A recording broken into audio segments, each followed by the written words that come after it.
త్వరగా కొన్ని విలువైన సంగతులు విందాం. లూకాసు వార్త మొదటి అధ్యాయం మొదటి 4 వచనాలు చదువుతాం. లూకాసు వార్త మొదటి అధ్యాయం మొదటి 4 వచనాలు. ఘనత వహించిన థెయోఫిలా ఆరంభము నుండి కన్నులారా చూసి వాక్య సేవకులైన వారు మనకు అప్పగించిన ప్రకారము మన మధ్యను నెరవేరిన కార్యములను గూర్చి వివరముగా రాయుటకు అనేకులు పూనుకున్నారు గనక ఉపదేశింపబడిన సంగతులు నిశ్చయముగా జరిగినవని నీవు తెలుసుకొనుటకు వాటినన్నిటినీ మొదటి నుండి తరచి పరిష్కారముగా తెలుసుకుని ఉన్నా. నీ పేరిట వాటిని గూర్చి వరుసగా రచించుట యుక్తమని యోచించితిని. ఆగుదాం. ఎన్ని క్రిస్మస్లు చేస్తారో నాకు తెలియదు కానీ, ఎన్ని క్రిస్మస్లకు మీరు హాజరయ్యారో నాకు తెలియదు కానీ, మొదటి క్రిస్మస్ యొక్క సందేశాన్ని, మొదటి క్రిస్మస్ యొక్క సందర్భాలు మనం చదువుతున్నప్పుడు ఇప్పుడున్న అంబరాలు సంబరాలు కనబడు. బాధలు ఉన్నాయి, కన్నీళ్ళు ఉన్నాయి. కొత్త వస్త్రాలు కాదు కదా, సరి అయిన పొత్తుగుడ్డలు లేని పరిస్థితులు ఉన్నాయి. మొట్టమొదటి క్రిస్మస్ చదువుతుంటే అమాయకుల యొక్క ఆర్తనాదనాలు ఉన్నాయి. మొట్టమొదటి క్రిస్మస్ చూస్తుంటే ఈరోజు క్రిస్మస్ వేదికల మీదకి వస్తున్న రాజకీయ అయ్యంగార్ల ప్రస్తావన ఆ రోజు లేదు. అవమానంతో నిండిపోయిన జీవితం ఉన్నాయి. అలాంటివి జరిగాయా నిజంగానే? ఆ రోజు కాకిల్లా పొడి చేసే వాళ్ళు ఎక్కువైపోయారు. ఈరోజు కూడా 2000 సంవత్సరాల సంఘ చరిత్ర నడుస్తున్నా, నా సౌండ్ కొంచెం తగ్గించండి. 2000 సంవత్సరాల సంఘ చరిత్ర నమోదు చేయబడి, చదువులు లేని సమాజానికి చదువులు నేర్పించి, వైద్యం లేని ఈ సమాజానికి వైద్యం నేర్పించి, బట్ట కట్టుకోవడం రాక, మాట్లాడడం రాక, భాషా సంస్కృతి తెలియక కొట్టిమిట్టాడుతున్న ఈ ప్రపంచానికి అనేక సంస్కృతులు నేర్పిస్తూ ఆ నాగరికులను కూడా నాగరికులను చేసి సమాజాన్ని ఒక నాగరికతలో నడిపించడానికి అనేక మిషనరీలు త్యాగం చేసింది. దేనిని బట్టి అంటే క్రీస్తు యొక్క ప్రేమను బట్టి. అలాంటి క్రీస్తు ప్రేమను బట్టి వైద్యులు వాళ్ళ వైద్య వృత్తిని పెట్టుబడిగా పెట్టారు. ఉద్యోగస్తులు వాళ్ళ ఉద్యోగాన్ని సమాజానికి దారాదత్తం చేశారు.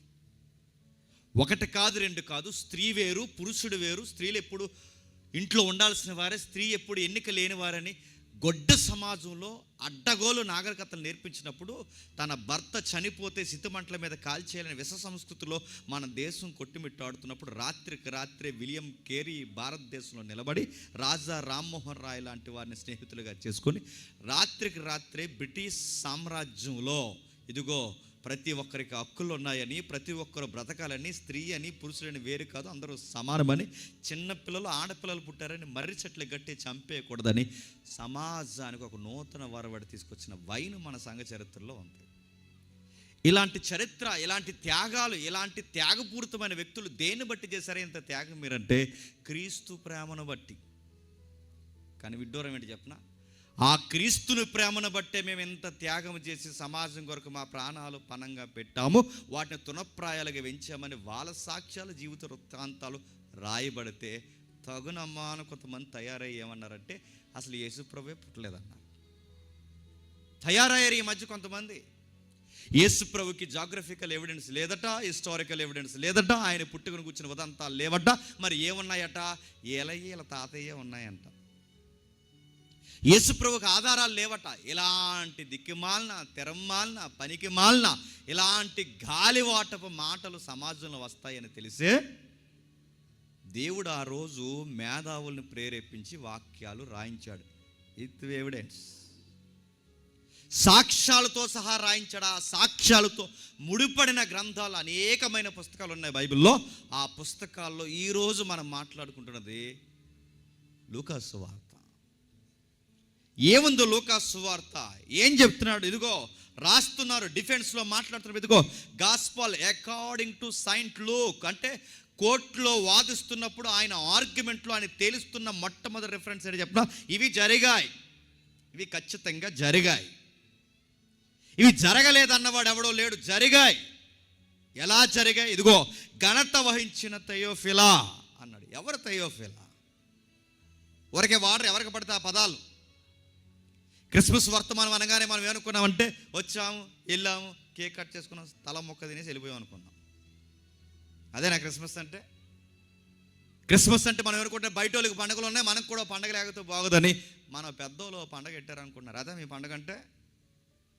పండగ అంటే ఎగరడం కాదు, పండగ అంటే సంబరం కాదు, పండగ అంటే బయట వాళ్ళు చేసుకుంటున్న అడావిడి కాదు, బయట వాళ్ళు అనుకుంటున్న పొంగడాలు గారెలు అది కాదు. వండుకుని మనమే తినడం ఇది కాదు పండగ అంటే. వాళ్ళ పండగలకి సంబరాలు ఉన్నాయి, మన పండగకి పరమార్థం ఉంది, గుర్తుపెట్టుకోండి. ఒక మెసేజ్ ఉంది సొసైటీకి, ఒక సమాజానికి, ఒక నిలువెత్తు సాక్ష్యం ఉంది.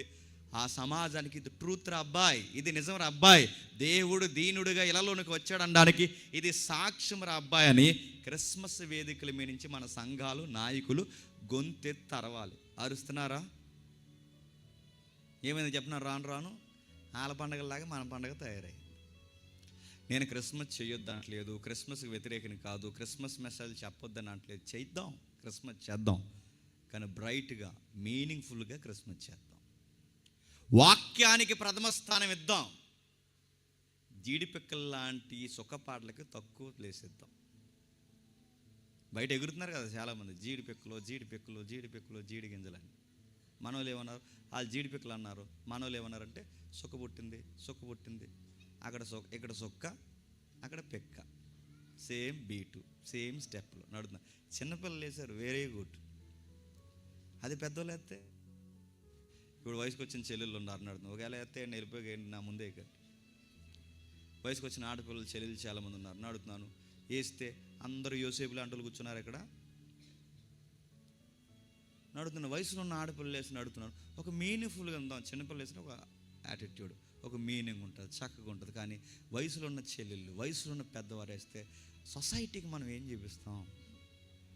అందుకే మనం చూపించవలసింది చూపించట్లేదు కనుక ఇది ఒక పండుగ అనుకుంటున్నారు. మనం చెప్పాల్సింది చెప్పట్లేదు కనుక ఇది ఒక ఫెస్టివల్ అనుకుంటున్నారు. మనం చెప్పాల్సింది ఏంటంటే జీసస్ యొక్క పుట్టుక వాస్తవం రా అబ్బాయి అని చెప్పాలి. ఆ చెబుతున్న దానికి ఎవిడెన్స్ ఉన్నాయి. ఘనత వహించిన థెయోఫిలా, ఘనత గ్రీకుల పదాన్ని ఎవరికి పడితే వాళ్ళకి వాడరు. ఎవరికి వాడతారు ఆ ఘనత అనే పదం తెలుసా? ఆఫీసర్స్కి వాడతారు, అధికారులకి వాడతారు. మీరు కావాలంటే ఇంటికి వెళ్ళిన తర్వాత చదవండి. ఘనత వహించిన థెయోఫిలా అంటే రోమా అధికారులు ఎవరైతే ఉన్నారో, అంటే ఒక క్యాడర్లో సుపీరియర్ ఆఫీసర్స్గా ఎవరైతే ఉన్నారో ఆ ఆఫీసర్కి వాడే పదాలే చెప్పండి ఘనత. అంటే ఇప్పుడు చెప్పండి, ఇందుకే లూకా గారు ఎవరు? యూదుడు కాదు. లూకా గారు ఎవరు? ఇశ్రాయేలు కాదు. లూకా గారు ఎవరు? 12 మంది శిష్యుల్లో అక్కడ కాదు. లూకా గారు ఎవరు నడుతాను అసలు ఇజ్రాయేల్ దేశానికి సంబంధించిన కాదు. లూకా గారు ఎవరు? ఒక గ్రీకు పౌరుడు. గ్రీకులు ఎలాంటి వాళ్ళు? ఈ సమాజానికి గణితం నేర్పించిన వాళ్ళే, లెక్కలు. గ్రీకులు ఎవరు? మెటీరియల్ కోసం, అంటే పదార్థం కొరకు మాట్లాడింది వాళ్ళే. ఆస్ట్రానమీ అంటే ఏంటో మాట్లాడింది వాళ్ళే, ఆస్ట్రాలజీ అంటే ఏంటో మాట్లాడింది వాళ్ళే. 1-2 కాదు, అనేక విషయాలు మాట్లాడింది వాళ్ళే. వాళ్ళు పెట్టింది ద గ్రేట్ అలెగ్జాండర్ వచ్చిన తర్వాత హెలెనిజం అనే ఒక సబ్జెక్ట్ తీసుకొచ్చి ఈ సమాజానికి మేధాతత్వం నేర్పించింది వాళ్ళే. అలాంటి మేధావులు, వాళ్ళకి ఫిలాసఫీ తెలుసు, వాళ్ళకి గణితం తెలుసు. వాళ్ళు పక్కాన్న ఏదన్నా నమ్మాలంటే, పట్టాన్న ఏదన్నా నమ్మాలంటే వాళ్ళకి రీజనబుల్ లాజిక్ ఉండాలంటే ఇతడు గ్రీకు పౌరుడు, పైగా బాగా చదువుకున్నవాడు.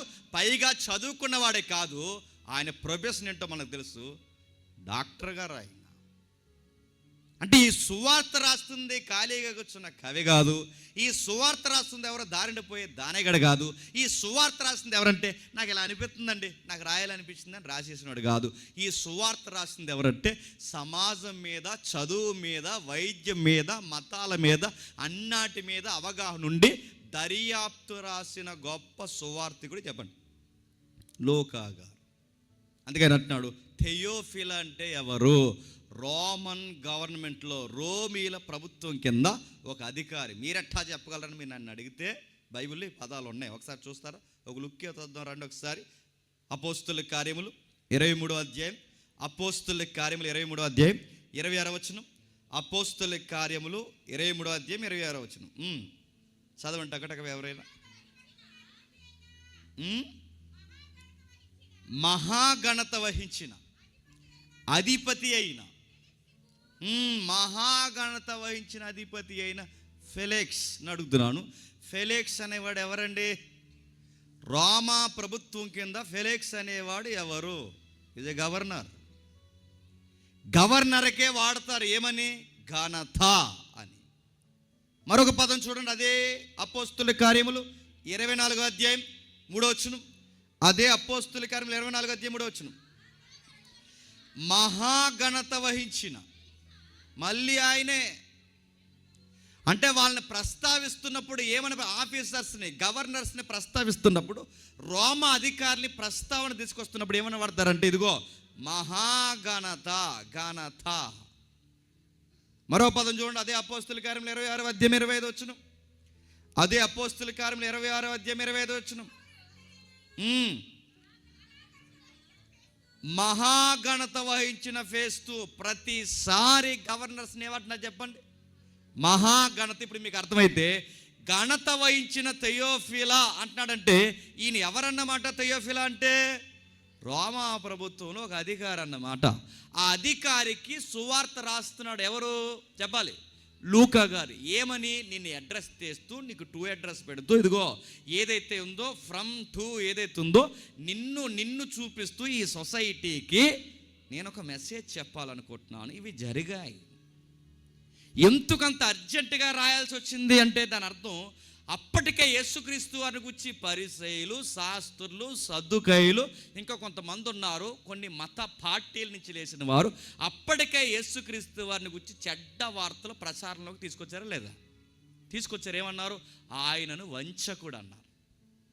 ఆయన ఏమన్నారు? శిష్యులు ఆయన శవాన్ని ఎత్తుకెళ్ళిపోయారు అన్నారు. మరికొంతమంది ఏమన్నారు?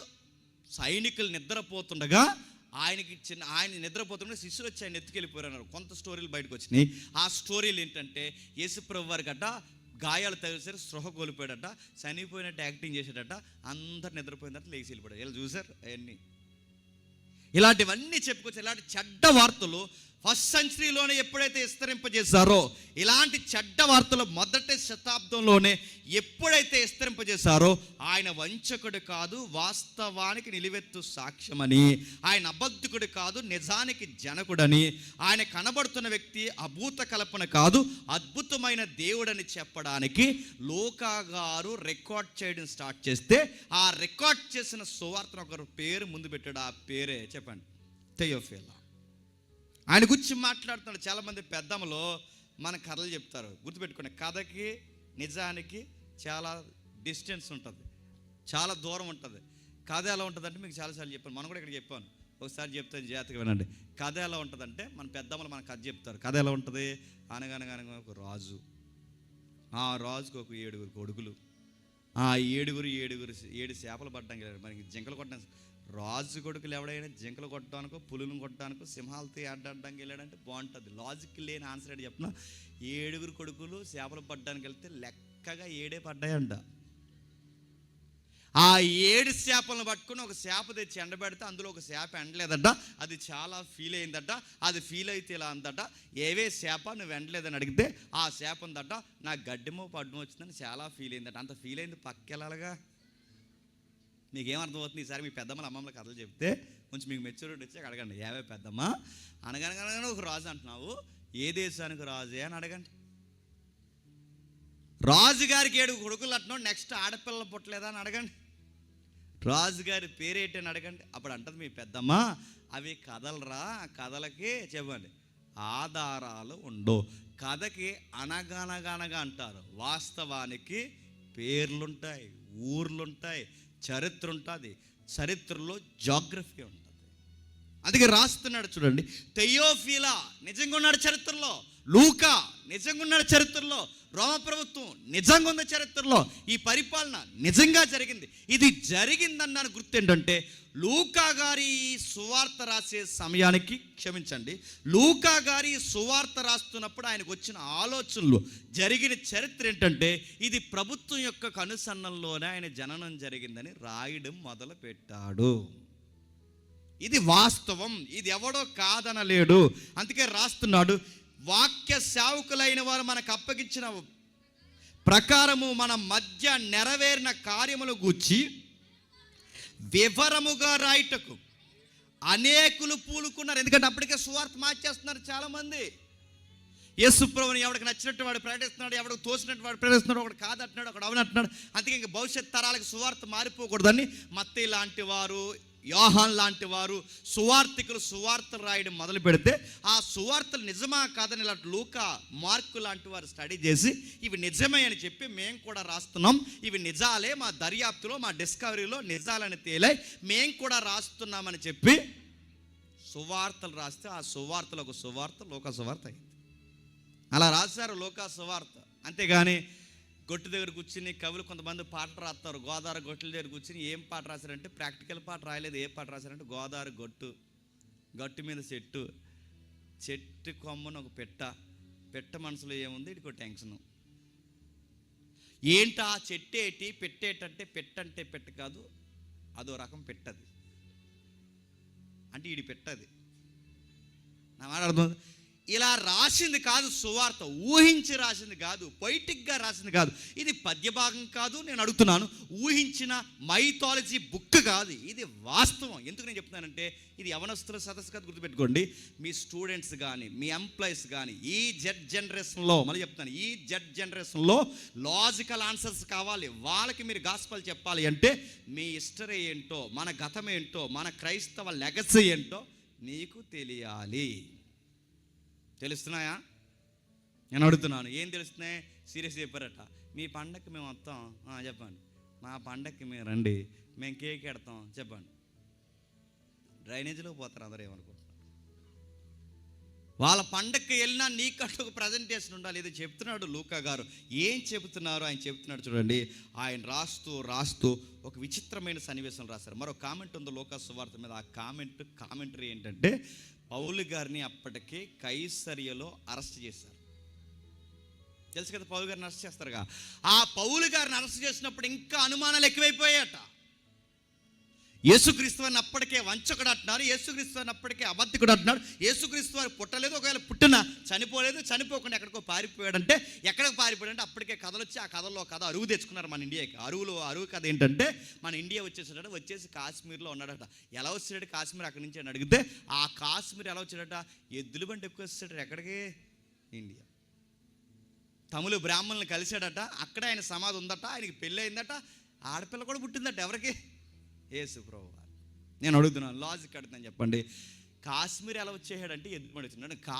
అంటే ఏంటంటే మాటలా? కాశ్మీర్ అంటే ప్రపంచంలో ఎత్తైన శిఖరం ఎక్కడుంది చెప్పండి? ఎవరెస్ట్ కాశ్మీర్లోనే ఉంది, హిమాలయాల్లోనే ఉందని అడుగుతాను. హిమాలయ ఏదైతే ఉందో ఈ ప్రాంతంలో ఉంది. అలాంటి పర్వతకములు, ప్రపంచంలో ఎత్తైన పర్వతాలు అంటే ఏ బండి ఎక్కేసిందంట? మంచులో ఎదురు బండ్లు నడుపుతారు అయ్యా? అడుగుతున్నాను. ఎద్దుల బండి అంట ఎక్కడ? ఎరుసలేం నుంచి, మిడిల్ ఆసియా నుంచి ఈస్ట్ ఆసియా అంటే మన ఈస్ట్ కంట్రీస్ వరకు ఎద్దుల బండి ఒక్కేది. అంటే వింటున్నాం కదని చెవులే పూలే కాకుండా ఏం పెడేస్తున్నారు? చెట్లు, కొమ్మలు. వచ్చేసి ఏం చేశారంటే, తమిళ్లో ఇలా బ్రాహ్మణులు చుట్టాలను కలిసాడు అని నడుతున్నాను. DNA టెస్టులు చేస్తారా? వాస్తవాలు ఉన్నాయా? యేసుప్రభు మళ్ళీ చెప్తున్నాను, యేసుప్రభు ఎముకు దొరికిందన్న ఇండియాలోని కదా, ఎక్కడైనా, ఈవెన్ జెరూసలేం సిటీలో అయినా యేసుప్రభు ఎముకు దొరికిందన్నా మన యేసుప్రభు నమ్మాల్సిన అవసరం లేదు. ఇంకా దేవుడు లేడు, ఏమి లేడు, మొత్తం లోహలో కలిసిపోవచ్చు. మళ్ళీ చెప్తున్నాను, యేసుప్రభు ఎముకు దొరికితే, మళ్ళీ చెప్తున్నాను, యేసుప్రభు ఎముకు దొరికితే ఆయన ఎముకు దొరకదు, దొరికే అవకాశం లేదు, ఎప్పటికీ దొరకదు. ఎందుకంటే ఆయన శరీరం భూమి మీద లేదు, అది పునరుద్ధానం చెందింది. ఇవన్నీ జరిగాయి అనడానికి లూకా రాస్తాడు. ఎదుగో ఒక పక్క పౌలు గారిని అరెస్ట్ చేస్తారు, ఒక పక్క అపోస్తులను తరివేస్తారు. ఇలాంటి టైంలో సువార్త రాస్తున్నాడు. ఇవి నిజంగా జరిగాయి. అధికారులారా మీకు తెలియాలి, అందరికీ తెలిసినా తెలియకపోయినా ఇదిగో రోమా ప్రభుత్వ అధికారులు మీకు తెలియాలి, మీకు తెలిసిన విషయాలు సమాజానికి తెలియాలని సువార్త రాస్తున్నాడు. సరిగ్గా ఆ టైంలో ఏం జరుగుతుందట, ప్రభు పుట్టుకే సమయంలో ఏం జరుగుతుందో ఒకసారి రాస్తున్నాడు. రెండవ అధ్యాయం మొదలు వచ్చిన నుండి.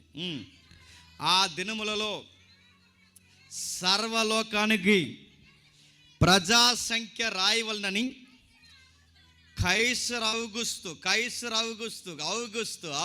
అంటే ఎవరో తెలుసా? ఆగస్టు నెల అంటున్నాను చూసారా, ఈయన పేరు మీద వచ్చింది క్యాలెండర్. అది అక్టోబర్ ఆగస్టు మాట్లాడుతున్నాగా. ఆగస్టు నెల ఎవరంటే ఇదిగో ఆగస్టు పేరు అంటే ఆ నెల ఈయన పేరు మీద వచ్చింది. ఇంకా గట్టిగా మాట్లాడుకుంటే ఇప్పుడు వాడుకుంటున్న క్యాలెండర్ అంతా అరువు క్యాలెండర్. మళ్ళీ చెప్తున్నాను నేను, మన క్యాలెండర్ వేరు, మన చంద్రయాన్ క్యాలెండర్, మనది సూర్యుని బేస్ చేసుకున్న క్యాలెండర్. దానికి నెలలు ఉన్నాయి. జనవరి దానికి ఒక మీనింగ్ ఉంది, ఆగస్ట్ దానికి ఒక మీనింగ్ ఉంది. ఇవన్నీ రాజుల పేర్లు, రోమా దేవత పేర్లు. మీరు సీరియస్గా క్యాలెండర్ వాడేస్తున్నాం. మనం ఈ విషయం ఏంటి చెప్పిన, ఆగస్టు నెల ఉన్నదన్నది వాస్తవం అయితే అగస్టస్ పుట్టాడన్నది కూడా చెప్పండి వాస్తవం. సరిగ్గా అగస్టస్ ఆ కైసర్ ఎవరైతే ఉన్నారో ప్రపంచంలో లేదా రోమా సామ్రాజ్యంలో మొట్టమొదటిసారి సెన్సస్ తీసాడట, అంటే జనాభా లెక్కలు తీసాడట. మొట్టమొదటిసారి జనాభా లెక్కలు తీసిన వాడు ఏమంటున్నాడు? మొట్టమొదటి ప్రజా సంఖ్య.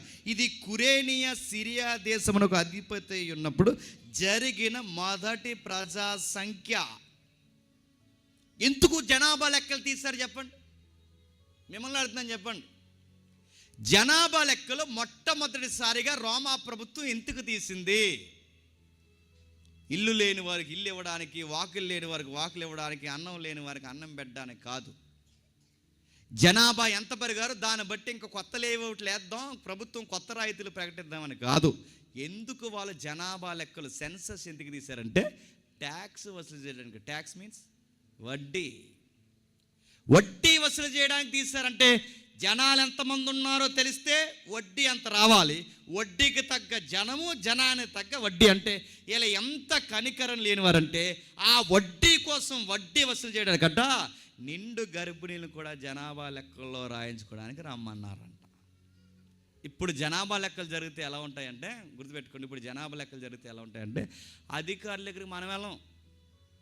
చెప్పండి, అధికారులే మన దగ్గర వస్తారు. ఎందుకు? ఇది ప్రజల చేత, ప్రజల్లో ఉండి ప్రజలచే ఎంపిక చేయబడిన ప్రజా ప్రభుత్వాలు కనుక ప్రభుత్వ అధికారులే చెప్పండి ప్రజల దగ్గరికి రావాలి. అందుకే ఆఫీసర్ మన ఇంటికి వచ్చి మీకు ఎంతమంది పిల్లలు, మీ ఆయన ఏం చేస్తాడు, ఇవన్నీ అడుగుతారు. ఎందుకు?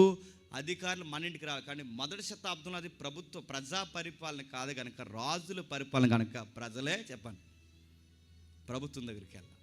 నువ్వు నిండు గర్భిణివైనా రావాలి, నువ్వు ముసల మొక్కైనా రావాలి, నువ్వు నడవలేని వాడివైనా రావాలి, ఎవరైనా లెక్కల్లోకి రాయించుకోవడానికి రావాలి. అలాంటి టైంలో అందరికీ ఆజ్ఞాపించారు. అందరూ ఆ సంఖ్యలో రాయిపటకు తమ తమ పట్టణంకు వెళ్ళిరి. వాళ్ళకంటూ ఒక రాజధాని లాంటి టౌన్ని ఏర్పాటు చేశారు.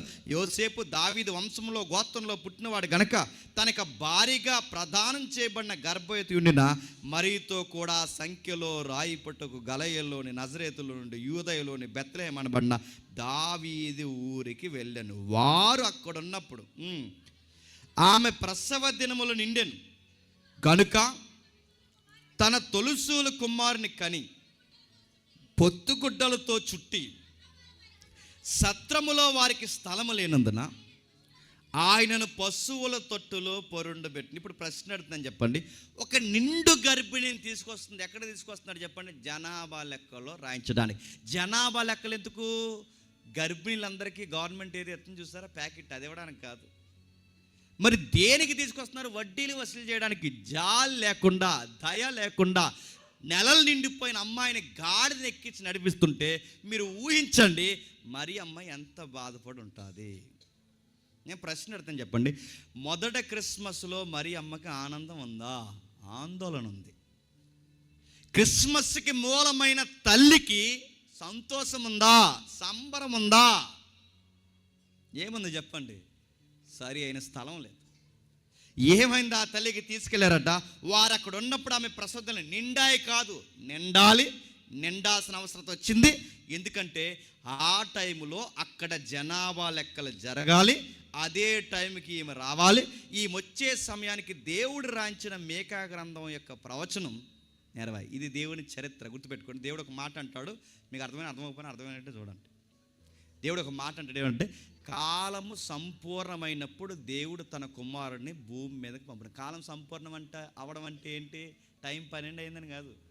కాలం సంపూర్ణం అవడం అంటే ఏంటంటే, రాజకీయము బాగా వినాలి, చరిత్ర బాగా వినాలి, రోడ్డు మార్గాలు బాగా వినాలి, ఇలాంటి జనాభా లెక్కలు ఇవన్నీ ఒకే తాటి మీదకి వచ్చిన టైం లైన్నే కాలము సంపూర్ణం అవడం అంట. ఆ కాలము సంపూర్ణమయ్యే సమయానికి ఆమె అక్కడికి రావాలి, ఆ బిడ్డను కనాలి.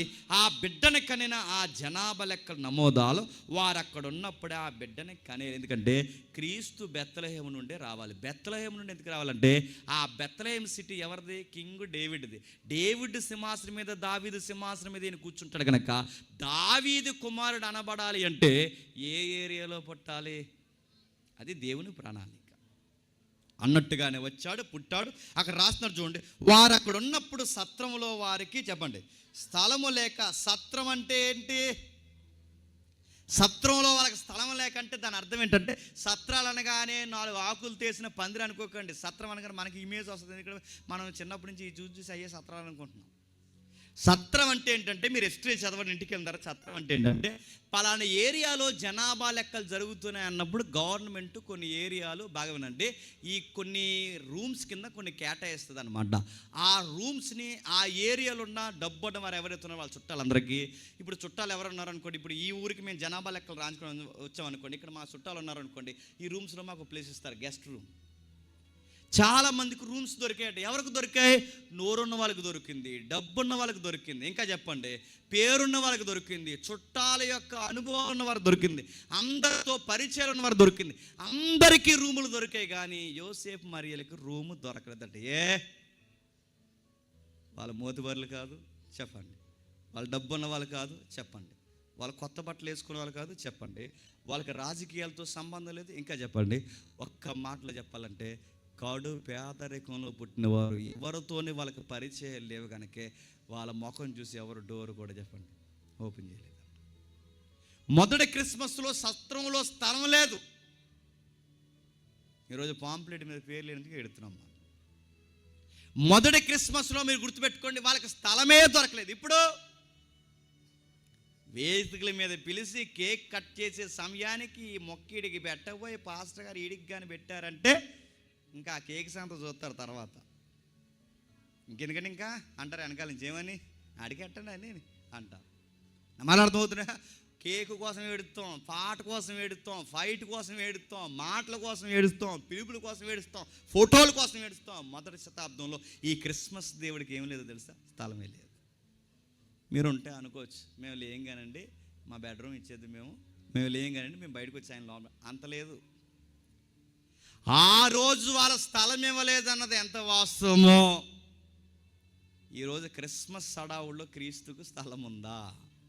హడావుడు ఉంది.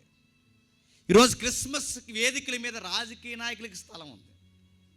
ఈరోజు క్రిస్మస్ వేదికల మీద నడుతున్నాను, రకరకాల ఈవెంట్స్కి స్థలం ఉంది, క్రీస్తుకు సమయం మీద. అందుకే చూడండి, ఈవెంట్స్కైనా సమయం ఎక్కువ ఉందేమో కానీ చెప్పండి, వాక్యమైన క్రీస్తుకి చెప్పండి ఇంకా మీరు గొప్పోళ్ళు, సమయం ఎక్కువ ఇచ్చారు. కొంతమంది అంటారు నన్ను పిలిచి 40 మినిట్స్లో అవగొట్టండి. నెక్స్ట్ ఏం చేస్తారు? 40 మినిట్స్లో లేదు 25 మినిట్స్లో అవగొట్టేలా డేట్ మెసేజ్. ఇంకెందుకు నన్ను వెళ్ళడం? 25 మినిట్స్లో అవగొట్టేలా అడుగుతుంది. ఏంటంటే స్థలము లేదు, వాక్యానికి స్థలము లేదు. ఆ రోజు ప్రభు అయిన యేసుక్రీస్తు వారు పుడుతున్నప్పుడు సత్రంలో వారికి స్థలం లేదు. ఇలాంటి ఆందోళన జరుగుతుంది. ఆ రోజు ఏం జరుగుతుంది? సమాజం యొక్క జోగ్రఫీ చెప్తాను జాగ్రత్తగా, దాని కల్చర్ చెప్తాను జాగ్రత్తగా. ఆ రోజు ఎలా ఉంది చెప్పినా, సంబరాలు లేవు, కొందరు ఆందోళనలో ఉన్నారు.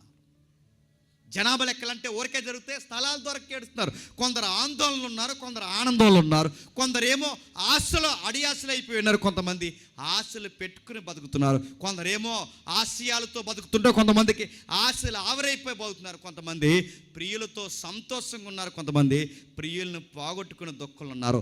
ఒక్క మాటలో చెప్పాలంటే దుఃఖంలో ఉన్నవారు ఎక్కువైపోయారు, బాధల్లో ఉన్నవారు ఎక్కువైపోయారు. ఈ క్రిస్మస్ నీకు నాకేం చెప్తున్నా చెప్పినా, బాగా తినేసి బాగా తిరిగేసే వాళ్ళకి కాదు ఈ క్రిస్మస్. ఈ క్రిస్మస్ ఎవరికంటే బాధల్లో ఉన్న ఎవరెవరైతే ఉన్నారో మీకే ఈ క్రిస్మస్. గుర్తుపెట్టుకోండి, ఇది పేదోళ్ళ క్రిస్మస్, ఇది అమాయకుల క్రిస్మస్, ఇది లెక్కల్లో లేని వారి క్రిస్మస్. ఇంకా నేను చెబుతున్నాను, ఏమాత్రం ఎన్నిక లేని వారి క్రిస్మస్. ఏం జరుగుతుంది మీకు స్టోరీ చెప్తాను, మీకు అర్థమైపోతుంది, జాగ్రత్తగా వినండి. ఓ పక్క కొండ సీమల్లో ఒక పెద్ద ఆవిడ ఉంది. పెళ్ళయింది, వయసు అయింది, నడి వయసు దాటేసింది, వృద్ధాప్యానికి వచ్చేసింది. కొండ సీమల్లో ఒక తల్లి ఉంది. ఆ తల్లి పాస్టరమ్మ పేరు ఎలిజబెత్ అమ్మ. కొండ సీమల్లో ఉన్న ఎలిజబెత్ అమ్మ పిల్లల కోసం ఎదురు చూస్తుంది. పల్లెటూరులో మరో పిల్ల ఉంది, ఆ పిల్ల పేరు మరియమ్మ. క్వైట్ ఆపోజిట్ చెప్పిన, ఆమెకి పెళ్ళై 60 ఏళ్ళ దగ్గర పడిన ఆవిడకి పిల్లలు లేరు. ఈమె పెళ్ళి అవ్వకుండానే 16 ఏళ్ళ అమ్మాయికి త్వరలోనే పిల్లలు పుట్టబోతున్నారు. ఇది క్రిస్మస్. నా మాట మీకు అర్థమవుతున్నాయో లేదో? ఆ రోజు ఆవిడికి పెళ్ళై 60 ఏళ్ళు ఉన్న ఆవిడకి పిల్లలు లేరు ఎలిజబెత్ అమ్మకి. కానీ ఈవిడికి పెళ్ళి లేదు, పెటాకులు లేవు, ఇంకా ఏమీ లేదే. ఈ పిల్ల 16 ఏళ్ళ ఆడపిల్ల గర్భవతి అవ్వబోతుందంట. విచిత్రమైన కేసు నమోదు చేస్తున్నారు. వీళ్ళిద్దరు ఎవరంటే స్నేహితులు, వీళ్ళిద్దరు ఎవరంటే అంతకన్నా బంధువులు. వీళ్ళిద్దరి నేపథ్యం మధ్య క్రిస్మస్ జరిగింది. అవును, వీళ్ళిద్దరి నేపథ్యం మధ్య క్రిస్మస్ జరిగింది. ఆ ఎలిజబెత్ అమ్మ కొడుకు పుడుతుంది ఎవరి కోసం అంటే ఈ క్రిస్మస్ దేవుడి కోసమే కొడుకు పుడుతున్నాడు. ఈ మరియమ్మకే కొడుకు పుడుతున్న దేని కొనకంటే ఈరోజు మనం చేసుకుంటున్నామే క్రిస్మస్ వర్షిప్, క్రైస్ట్ని ఆరాధించడం. మనం ఆరాధించడానికే పట్టుబోతున్నాడు. వీళ్ళిద్దరు పుట్టిక దేని జరుగుతుందంటే ఒక బాధల మధ్య జరుగుతుంది, ఒక అవమానాల మధ్య జరుగుతుంది.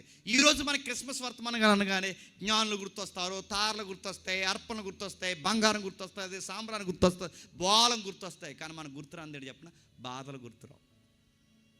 మొదటి శతాబ్దంలో బాధలు ఉన్నాయి, అవమానాలు ఉన్నాయి. ఎలిజబెత్ అమ్మకి ఎన్ని బాధలు ఉన్నాయి. వాళ్ళ ఆయన పాస్టర్ గారు, ఈవిడ పాస్టర్ అమ్మ. చాలామంది పిల్లలు లేరని వాళ్ళ దగ్గరికి వస్తే ఎన్నోసార్లు ప్రార్థన చేస్తే వీళ్ళ ప్రార్థనకి జవాబుగా పిల్లలు పుట్టారు. విశ్వాసులకైనా పిల్లలు పుట్టారు, కానీ ఎవరికి పిల్లలు పుట్టలేదు చెప్పండి. బాధ అనిపిస్తుందండి ఆవిడికి. తనకన్నా చిన్నవారికి పిల్లలు పుట్టారు, తనకన్నా తక్కువైన వారికి పిల్లలు పుట్టారు, అలాంటి వారికి పిల్లలు పుట్టారు, కానీ ఈమెకు పిల్లలు పుట్టలేదు. ఎదురు చూస్తుంది, బాధపడుతున్నా. ఎప్పుడు మీరు గుర్తుపెట్టుకోండి, ఎలిజబెత్ అమ్మని చూసి మనం నేర్చుకోవాల్సింది చెప్పిన, పిల్లలేమి ఆ భార్య భర్తల మధ్య గొడవలు తేలేదట. మనమైతే ఏం చేద్దాం చెప్పండి? అనవసరంగా చేసుకున్నాను నేను, నాలో ఏమీ లేదంటే లోపం. డాక్టర్ గారు చెప్పారు, చెప్పండి లోపం అంతా నీది. నీ తప్పు అంటే నీ తప్పు, నా తప్పు అంటే నా తప్పు. పిల్లల కోసం కొట్టుకునే వాళ్ళు ఒకరైతే, పిల్లల పుట్టలేదని విడిపోయేవారు కొందరైతే, మరికొంతమంది చెప్పిన ఆ పుట్టిన పిల్లలు అనుకున్న పిల్లలు పుట్టలేదని మరికొంతమంది. ఆ వృద్ధ దంపతుల్ని వయసు ఉన్నప్పుడు పెళ్లి చేసుకుని వయసు అయిపోతున్నా కూడా పిల్లలు లేరన్న గొడ్రాలతనం వాళ్ళిద్దరి మధ్య గొడవలు తేలేదు. కారణం ఏంటి చెప్పిన, వాళ్ళు దేవుని పట్టుకుని బతుకుతున్నారు. వాళ్ళు ఇంతకాలం దేవుని పట్టుకుని బతుకుతున్నారు. దిక్కులేని కుటుంబీకులుగా వాళ్ళు ఎక్కడో ఉన్నారు కొండసీమల్లో. ఆ కొండసీమల్లో ఉన్న ఈమె ఎలిజబెత్ అమ్మ పల్లెటూరులో ఉన్న కన్నె పిల్ల, 16 ఏళ్ళ ఆడపిల్ల. బాగా వినండి, బిడ్డను కనబోతుంది. ఎలాంటి పరిస్థితుల్లో కనబోతుంది? ఇదిగో కనీసం పొత్తుగుడ్డలు కొనలేని టైంలో కనబోతుంది, రాజకీయ నాయకులతో పరిచయం లేని టైంలో కనబోతుంది, పిల్లలు కనబోతుంది. మీరు జాగ్రత్తగా వినండి. ఎక్కడ మీరు చూసినా ఆమె పరిస్థితులు చూస్తే గొడ్రాలి పరిస్థితులు ఎంత ఘోరంగా ఉంటాయో అంతకన్నా ఘోరమైన పరిస్థితులు మరియమ్మ కనీనా అనుభవించబోతుంది. అవమానాలతో, ఇబ్బందులతో ఆమెను జ్ఞాపకం చేసుకుంటే ఏమొస్తున్నాయి చెప్పండి? ఇప్పుడు నేను అడుగుతున్నాను, మరియమ్మ దగ్గరికి గాబ్రియేలు దేవదూత వచ్చింది, ఏమని మాట్లాడుతుంది చూడండి ఒకసారి. అదే మొదటి అధ్యాయం 26వ వచనం. 6వ నెలలో గాబ్రియేలు అనే దేవదూత గలిలయలోని నజరేతు అనే ఊరిలోకి వచ్చి, గలిలయ అనేది మండలం, ఆ మండలంలో ఉన్న తాలూకా గ్రామం నజరేతు. అంటే గ్రామానికి వచ్చింది. ఆ గ్రామం అనగానే పల్లెటూరు. 16 ఏళ్ళ ఆడపిల్ల. ఎవరు? మరియమ్మ. గాబ్రియేలు వచ్చిన తర్వాత మాట్లాడుతుంది, నువ్వు దేవుని చేత పిలవబడిన దానివి, నీకు దేవుడు ఒక వాగ్దానం ఇమ్మన్నాడు, దేవుడు నీకు తోడై ఉన్నాడు, నీకు శుభం కలుగును గాక, నీకు త్వరలోనే కొడుకు పుట్టబోతున్నాడు. కంగ్రాచులేషన్స్ అంతే. నేను అడుగుతున్నాను, ఈ కంగ్రాచులేషన్స్ మనం వెళ్ళి స్వీట్లు పెట్టే కంగ్రాచులేషన్స్ ఇది? మన పల్లెటూరులోనే గాబ్రియేలు దేవదూత వచ్చి ఇప్పుడు నువ్వు కంగ్రాచులేషన్, నీకు పిల్లలు పుట్టబోతున్నారంటే ఆడపడుచులు ఏమంటారు?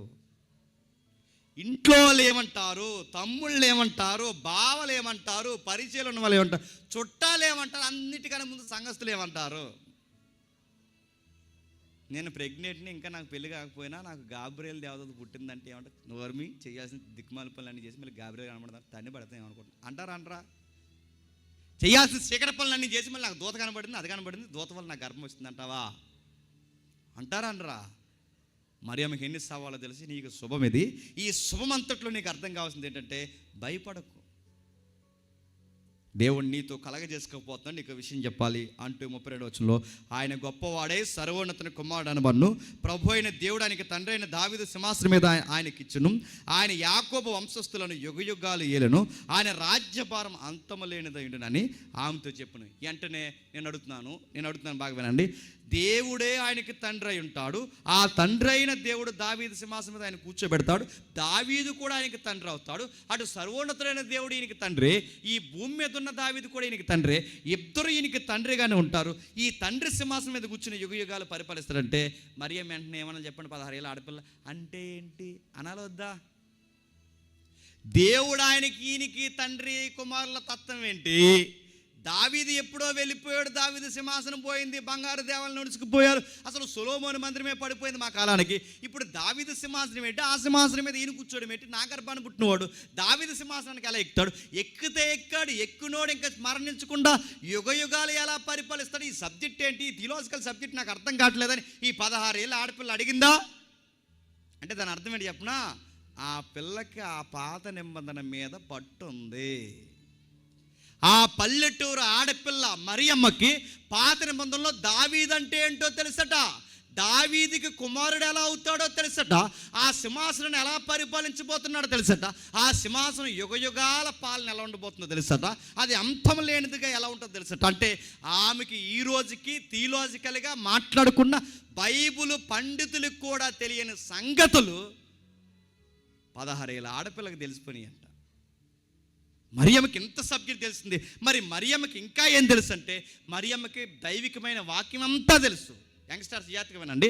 మరియమ్మకి దైవికమైన వాక్యం అంతా తెలుసు, దేవుని సంకల్పం అంతా తెలుసు, మరియమ్మకి అన్ని విషయాలు తెలుసు, దేవుని ఉద్దేశాలు తెలుసు. కానీ మరియమ్మకి తెలియంది ఏదన్నా ఉందంటే అబ్బాయిలు తెలియదు. అది నా చెల్లెళ్ళు, అక్కలు, అమ్మలు ఎవరైనా ఉంటే మీకే చెప్తాను, జాగ్రత్తగా వినండి. వయసులో ఉన్న యంగ్స్టర్స్ ఎవరైతే ఉన్నారో జాగ్రత్తగా వినండి, మీకు చెప్తున్నా. మరియమ్మకట బైబిల్ జ్ఞానం తెలుసట, దావీదు తెలుసట, సింహాసనం తెలుసట, అన్నీ తెలుసట. మీరు ఇంకేం తెలియదు అని అడిగితే నాకు అబ్బాయిలతో పెద్ద పరిచయం లేదందంట. మిమ్మల్ని సవాల్ చేసి అడుగుతున్నాను, నా చెల్లెళ్ళందరినీ, క్రైస్తవ చెల్లెళ్ళందరినీ, మీ వాట్సాప్లో కాంటాక్ట్లు ఎవరవి? మీ ఇన్స్టా కాంటాక్ట్ ఫాలోయింగ్ పేజ్ ఎవరది? నువ్వు ఎట్లాంటి రీల్స్ చూస్తున్నావు, నువ్వు ఎలాంటివి లైక్ కొడుతున్నావు, ఏటికి రిప్లై ఇస్తున్నావు, నీ కాంటాక్ట్లు అడుగుతున్నాను. పురుషులు ఉన్నాయా? ఉంటే వాళ్ళు ఎలాంటి సంబంధం కలిగిన వారు? మా ఫ్రెండ్ అండి అని చెప్పుకో, నువ్వు మరియమ్మ కాదని మాకు తెలుసు. నీకు ఎలాంటి వారు ఫ్రెండ్స్? నీకు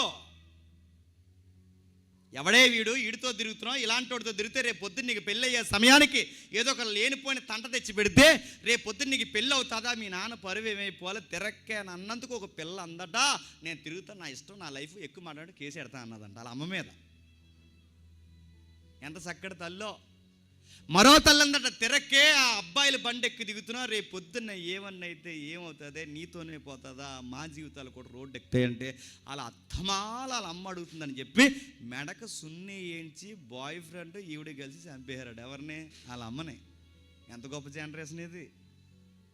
నా మాటలు మీకు అర్థమవుతుంది. బయట వాళ్ళు ఎలా ఉన్నారు వదిలేయండి, బయట ఆడపిల్లలు ఎలా ఉన్నారు పక్కన పడండి, కానీ మిమ్మల్ని అడుగుతున్నాను, ఈ తరంలో ఇప్పుడు హ్యాపీ క్రిస్మస్, మేరీ క్రిస్మస్ అని కూర్చున్న ప్రతి తల్లిని మిమ్మల్ని అడుగుతున్నాను. మరియమ్మ మొట్టమొదటి క్రిస్మస్లో నీకు నాకు ఏమి నేర్పిస్తుంది తెలుసా? అసలు అబ్బాయిలతో మాకు కాంటాక్ట్ లేదు. ఈ సవాల్ నువ్వు స్వీకరించగలవా? క్రిస్మస్ వేదికల దగ్గర కూర్చొని క్రిస్మస్ హడావుల్లో తిరుగుతూ ముసుముసులు నవ్వులు నవ్వుతూ ఇక్కడే సాటింగ్లు చేస్తే నువ్వా క్రిస్మస్ చేసేది అని అడుగుతున్నాను నేను. నువ్వా క్రిస్మస్ చేసేది? నీ ముసుముసు నవ్వులు ఎవరికి, నీ సాటింగ్లు ఎవరికి? ఇక్కడికిక్కడే గాలివాటపు పనులు చేస్తే మీరా క్రిస్మస్ చేస్తుందని బైబిల్ అడగదు. ఏమి నవ్వుతున్నావు? ఆ నవ్వుకి అర్థం ఏంటి, దీనికి అర్థం ఏంటి? ఆ అబ్బాయితో ఎందుకు మాట్లాడుతాం, ఈ అమ్మాయితో ఎందుకు మాట్లాడుతాం అడుగుతాడు, అడగడా? యవనస్తుల క్రిస్మస్, యవనస్తుల క్రిస్మస్ అంటున్నారు. యవనస్తుల క్రిస్మస్ అంటే ఇదిగో ఈ సవాల్ స్వీకరించి, మరియమ్మలా నేను ఉంటానని డెడికేటెడ్గా, ఇదిగో సవాల్తో నేను మరియమ్మలా ఉంటాను, నా కట్టుకోబోయేవాడు నా ఇంటిలో ఉన్నవారు తప్ప ఏ మగపురుగు సహవాసం నాకు తెలియదన్న సవాలుగా నిలబడి అప్పుడు చెప్పు హ్యాపీ క్రిస్మస్ అని. నేను అడుగుతాను, ఉందా అలాంటి సవాలు స్వీకరించే క్రిస్మస్ వేదికలు ఉన్నాయా? నీకేం తెలుసమ్మా? నాకు బైబిల్ జ్ఞానం అంతా తెలుసు. నాకు ఎవరిదంటే నాకు పురుష స్పర్శ తెలియదు, పురుషులతో సహవాసం లేదు. ఇప్పుడు నేను గర్భిణి అంటే ఎలా అవుతాను? నేను అడుగుతాను, ఇప్పుడు గర్భిణి అంటే ఎలా అవుతానంటే నాకు అబ్బాయిలు తెలియదు. మరో మాట చెప్పిన, ఆ ఎంగేజ్మెంట్ అయిందిగా యేసేపుతో, ఆ ఎంగేజ్మెంట్ ఆయనతో కూడా ఈవిడికి పెద్ద కాంటాక్ట్లు లేవు. ఆ సంస్కృతిలో పెద్దగా మాట్లాడుకోకూడదు. ఒకవేళ మాట్లాడితే రాళ్ళు ఇచ్చి కొట్టి చంపేస్తారు. ఎందుకంటే 1 year వరకు ఎంగేజ్మెంట్ అయిన వాళ్ళిద్దరూ మాట్లాడుకోకూడదు. మనమైతే ఏం చేద్దాం చెప్పండి?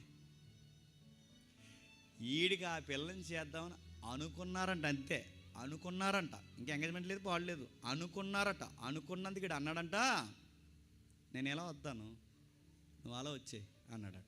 ఎక్కడ పోతారు? డ్రైనేజ్లో పోతారు ఇద్దరునే. నువ్వు ఎలా వస్తాడ నడుతుని ఏవి? క్రిస్మస్ అంటే ఏంటి నడుతాను? కేకులు కాదబ్బా, అడావుళ్ళు కాదు. క్రిస్మస్ అంటే ఏంటి? Ethics, moral values. మొదటి క్రిస్మస్ మనకు నేర్పిస్తుంది నైతికత. క్రీస్తు ఊరకే వచ్చేలేదు భూమి మీద, గుర్తుపెట్టుకోండి. క్రీస్తు ఊరకే భూమి మీదకి వచ్చేలేదు. ఇదిగో ఇలాంటి నిష్ఠాగరిష్ట కలిగిన తల్లులు వాళ్ళ జీవితాలు, వాళ్ళ ఆలోచనలు, వాళ్ళ నడువులు కట్టుకుంటే ఆ సమాజంలో క్రీస్తు పుట్టాడు. మళ్ళీ ఈ తరంలో క్రీస్తు నువ్వు ఎక్స్పోజ్ చేయాలి అంటే నువ్వు కూడా అలా ఉండాల్సిన అవసరం లేదా? మరి అమ్మంతట నాకెవరో తెలియదు, ఏ పురుషుడు తెలియదు. నేను అడుగుతున్నాను, మరియమ్మ కోసం బేస్ చేసుకుని మరలా ఎక్కడ పడితే అక్కడ ఫోటోలు దిక్కండి. కాలేజీలో ఫేర్ అండ్ లవ్లీ పార్టీలు ఏమన్నాయిగా, పార్టీలు, వేరెవరు పార్టీలు, ఆ పార్టీలు, ఈ పార్టీలు, సేదారం, ఎవరితో పడుతో వాళ్ళతో ఫోటోలు దిగి కుదురుగా దిగిన వాళ్ళు దిగినట్టు ఉండగా ఆ ఫోటోలు అక్కడే మర్చిపోక అవి తెచ్చి మిల్లి మీరు వాట్సాప్ స్టేటస్లో, ఎఫ్బీలు, ఏదైతే ఫేస్బుక్లో, ఇన్స్టాలో మీరు స్టేటస్ స్టోరీలు ఏవో పేర్లు ఉన్నాయి, ఇవన్నీ మీరు పెడితే ఈ ఫోటో ఈ రోజుతో పోతుంది అనుకుంటున్నారా?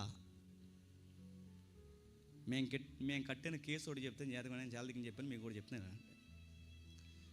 ఎప్పుడో దిగింది చదువుకునే టైంలో ఆ చెల్లి ఫోటో. ఆ ఎఫ్బీ అప్పట్లో, ఫేస్బుక్ అప్పట్లో వచ్చింది, ఇన్స్టా ఎప్పుడైనా వచ్చింది కానీ ఎఫ్బీ అప్పట్లో వచ్చింది. ఆ ఎఫ్బీ వాడేది, ఫేస్బుక్ వాడుతూ మర్చిపోయింది. పెళ్ళి అయిన తర్వాత మానేసింది, ఫ్రెండ్స్ ఎట్లంతా పక్కన పడేసింది.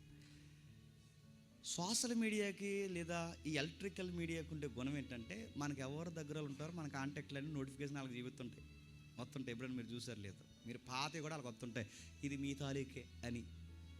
అలాగే నోటిఫికేషన్ వచ్చింది, అరే ఈ బుక్ ఎవరిది, మా ఆవిడలో అందేటి అని చూశాడు. చూసిన తర్వాత ఓపెన్ చేస్తే పాత ఫోటోలు అన్నీ ఉన్నాయి. అమ్మాయి ప్రైవేట్లో పెట్టలేదు, పాత ఫోటోలు ఉన్నాయి. ఆ ఫోటోలు అన్నీ చూసి బుజ్జి ఈ ఫేస్బుక్ నీదేనా అని అడిగాడు. నాదేనండి అంత. బాగున్నాయి అన్నాడు. బాగుంటాయి కాలేజీలో అన్నాడు. అడిగితే చెప్పాడు, ఎవరు ఈమె? సౌమ్య. ఈమె ఎవరు? గౌతమి. ఆమె ఎవరు? ఎక్సెట్రా. ఆమె ఎవరు? ఎక్సెట్రా. ఇది చెప్పింది. మరి ఆడెవడు అని అడిగాడు. సీనిగాడు అంది. అది ఆడెవడు? క్లాస్మేట్ అండి. అది ఆడెవడు? ఫ్రెండ్ అండి. ఆడెవడు? ప్రతి ఫోటోలో రిపీటెడ్గా వస్తున్న అబ్బాయిల్లో ఈడెవడు? ఫ్రెండ్ అండి. అలా కాదు కానీ మరో మాట చెప్పు, ఆడెవడు అని. ఎన్నిసార్లు చెప్పినా ఆడికి డౌట్ పడింది. ఆ డౌట్లో వాడు ప్రతిసారి అడిగేది ఆడెవాడు? ఫ్రెండ్ అంటే తిరిగేసి ఫ్రెండ్ అంటే అడిగాడు. ఫ్రెండ్ అంటే ఫ్రెండేనండి క్లాస్. ఫ్రెండ్ అంటే ఏం చెప్తుందండి? ఏం చెప్పలేకపోయింది. నిజంగానే ఫ్రెండ్ అండి, ఏమీ లేదండి, అది జస్ట్ ఫేర్వెల్ పార్టీ జరుగుతున్నప్పుడు నోర్మే ఫ్రెండ్ అంటే అని అడిగాడు. సిరిగా ఆ గొడవ గాలివన్ అయింది. ఆ గాలివన్ అయితే పెద్ద కేసు అయింది. ఆ కేసు మా డిఎస్పీ కట్టాడు. దాన్ని నేనే స్టేట్మెంట్ రికార్డ్ చేశాను. ఆ చెల్లి నిజంగానే ఆడికి ఆ చెల్లికి ఏ సంబంధం లేదు, కానీ వాళ్ళ భర్తకు అనుమానం పడింది. అన్నయ్య మేము ఏ తప్పు చేయలేదని అంటే, మాకు తెలుసమ్మా అనుమానం వచ్చిన నీకు మళ్ళీ బాగు చేయడం కష్టం. నువ్వు చేసిన తప్పు ఏంటంటే నీ ఫోటో దిగడం మొదటి తప్పు, రెండోది అప్లోడ్ చేయడం రెండో తప్పు. నువ్వు చేసిన తప్పు అంటే అప్పుడు అందే, ఈ ఒక్క ఫోటో నా కాపురాన్ని తీసేస్తుందని నేను అస్సలు ఊహించలేదని. అందుకే చెప్తున్నాను, జాగ్రత్త. మీరు కాలేజీకి పోతున్నప్పుడు జాగ్రత్త, మీరెవరితో అన్నా మాట్లాడుతున్నప్పుడు జాగ్రత్త, మీ చెత్త స్టార్టింగ్ చేస్తున్నప్పుడు జాగ్రత్త, నువ్వు ఎవరికన్నా రిప్లై ఇస్తున్నప్పుడు జాగ్రత్త. ఇప్పుడు చేసినవి ఇప్పుడు పోవో, ఎవడ చూడకూడదో చెప్పండి. ఆడు చూసే టైం వచ్చిందో అప్పుడు స్టార్ట్ అవుతుంది నీకు రగడ. మీరు అనుకుంటారు ఏం తెలీదు, మేము చాలా, మీరెంత తెలివైన వాళ్ళైనా రహస్యంగా చేసిన పనులు, చీకట్లో చేసిన పనులు ఒకరోజు వెలుగులోకి వస్తాయి. అవి భూతంలాగా ఎందుకు చేసామని తలపోటు బాదుకునే పరిస్థితులు వస్తాయి. మరియమ్మ సవాల్ చేస్తుంది. మొదటి శతాబ్దం నుంచి ఈ రోజు వరకు మరియమ్మను అడుగుతుంది, ఇదిగో మరియమ్మ, నాకు ఎవరో తెలియదు, నాకు ఎవరో తెలియదు. ఇప్పుడు చెప్పండి, ఇలాంటి విషయాలు, ఇలాంటి మర్మగర్భమైన విషయాలు మరియమ్మకి దేవదూత వచ్చి, ఇదిగో నువ్వు గర్భం ధరించబోతున్నావు, నువ్వు బిడ్డను కనబోతున్నావు, సర్వోన్నతుడైన దేవుని కుమారుడు నీ గర్భాన్ని రాబోతున్నాడు, ఇలాంటి గుడ్ న్యూస్, పైగా టెన్షన్తో కూడుకున్న న్యూస్ ఇది. ఇలాంటి న్యూస్ చెప్పినప్పుడు మానవ నైజానికి ఉండే గుణం ఏంటంటే ఎవరో ఒకరికి చెప్పుకోవాలనిపిస్తుంది, అనిపించిందా? ప్రతి ఒక్కరి జీవితానికి ఒక బెస్ట్ ఫ్రెండ్ ఉంటాడు. ఉండరా? మాకు ఫ్రెండ్స్ లేరని అనకండి, ఉంటారు అందరికీ. ఏ సెట్కి వేసేగా ఆ సెట్కి ఎలా ఎత్తదో, ఏ వయసుకుంటే ఫ్రెండ్స్ ఆ వయసుకుంటారో ఉండరా? ఉన్నారు. ఇప్పుడు చెప్పండి, మంచి అయినా చెప్పుకోవడానికి, చెడైనా చెప్పుకోవడానికి, సంతోషమైన చెప్పుకోవడానికి క్లోజ్ ఫ్రెండ్ ఎవరో ఒకరు ఉంటారా? ఉండరా? ఇప్పుడు మరియమ్మకు ఉంది ఒక క్లోజ్ ఫ్రెండ్. ఆమె ఎవరు? క్లాస్మేట్ కాదు, ఆమె ఎవరు? ఈదులో ఫ్రెండ్ కాదు, ఆమె ఎవరు? మరో మాట చెప్పండి, ఎవరు? మరో మాట చెప్పండి. అది ఎవరు చెప్పారు? ఎవరు? వెరీ గుడ్, పాస్టరమ్మ గారు. ఎవరు? మరియమ్మకి ఫ్రెండ్ ఎవరంటే పాస్టరమ్మ. మరియమ్మ, నీకు ఫ్రెండ్స్ ఎవరైనా ఉన్నారా? ఎవరా ఫ్రెండ్స్ అని అడిగితే ఆవిడ చెప్పిందట, నాకు ఒకే ఒక్క ఫ్రెండ్ ఉంది, ఆ ఫ్రెండ్ ఎవరంటే పాస్టరమ్మ గారు. మళ్ళీ మిమ్మల్ని సవాల్ చేస్తున్నాను నేను, మీ ఫ్రెండ్స్ ఎవరు?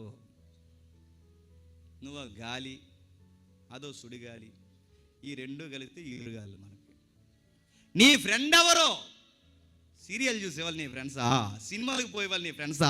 అమ్మా నాన్నకు అబద్ధాలు చెప్పేవాళ్ళు నీ ఫ్రెండ్సా? ఎవరు నీ ఫ్రెండ్స్ ఎవరు? నీ ఫ్రెండ్స్ ఎవరు ఉండాలి చెప్పనా? ఆత్మీయులు నీకు స్నేహితులు ఉండాలి. నీ ఫ్రెండ్స్ ఎవరు ఉండాలి చెప్పనా? మీ దైవజనరాలు మీకు స్నేహితులు ఉండాలి. మీ ఫ్రెండ్స్ ఎవరు ఉండాలి చెప్పనా?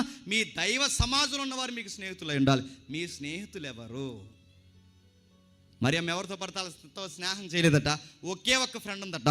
ఆ ఫ్రెండ్కి చెప్పుకోవడానికి బయలుదేరి వెళ్తుంది. ఇప్పుడు అడుగుతున్నాను, ఈ ఫ్రెండ్ ఎలిజబెత్ అమ్మ, పాస్టరమ్మ. ఇప్పుడు ఈ పాస్టరమ్మకి చెప్పడానికి వెళ్తున్నప్పుడు, పాస్టరమ్మ గారు మీకు విషయం చెప్పాలి, రాత్రి గాబ్రియల్ దేవదూత వచ్చింది, త్వరలో నేను గర్భవతి అవుతానట, ఆల్రెడీ కన్ఫర్మ్ అయిపోయింది, దేవుడు కూడా నన్ను కన్ఫర్మ్ చేస్తాడు, నేను బిడ్డని కనబోతున్నానంటే. అర్థం చేసుకున్న ఫ్రెండ్ అయితే పర్లేదు, ఒకవేళ పాస్టరమ్మ గారు అర్థం చేసుకోకుండా ఒకవేళ రివర్స్ అయితే, చాలా బాగా పాడుతున్నావు అనుకున్నాను, కానీ పాటలో వేరే పాటలు పాడేవని ఇప్పుడే తెలిసింది నాకు. నువ్వు మంచిదని అనుకున్నాను, కానీ సప్పట్లు కొడుతున్నావు, కానీ ఇంకో దిక్కుని సప్పట్లు కొట్టావు అనుకోలేదు నేను. అంటే ఏమైపోద్ది? కొన్ని విషయాలు మనం ఎంత చెప్పినా సమాజం నమ్ముతాదా? మన క్లోజ్ ఫ్రెండ్స్ నమ్ముతారా? ఎందుకో డౌట్గా ఉందిరా అంటారు. అందుకే మరియమ్మనే దేవుడు ఎంత ఇచ్చేస్తున్నాడు చూడండి. మరియమ్మ గురించి మరియమ్మ చెప్పకూడదు, మరియమ్మ గురించి మరియమ్మ వివరించుకోవాల్సిన అవసరం లేకుండా తాను చెప్పుకుందామని బయలుదేరి వెళ్ళే లోపే మరియమ్మ చెప్పకముందే మరియమ్మకి వెల్కమ్ చెప్తుంది. ఎవరు చెప్పనా?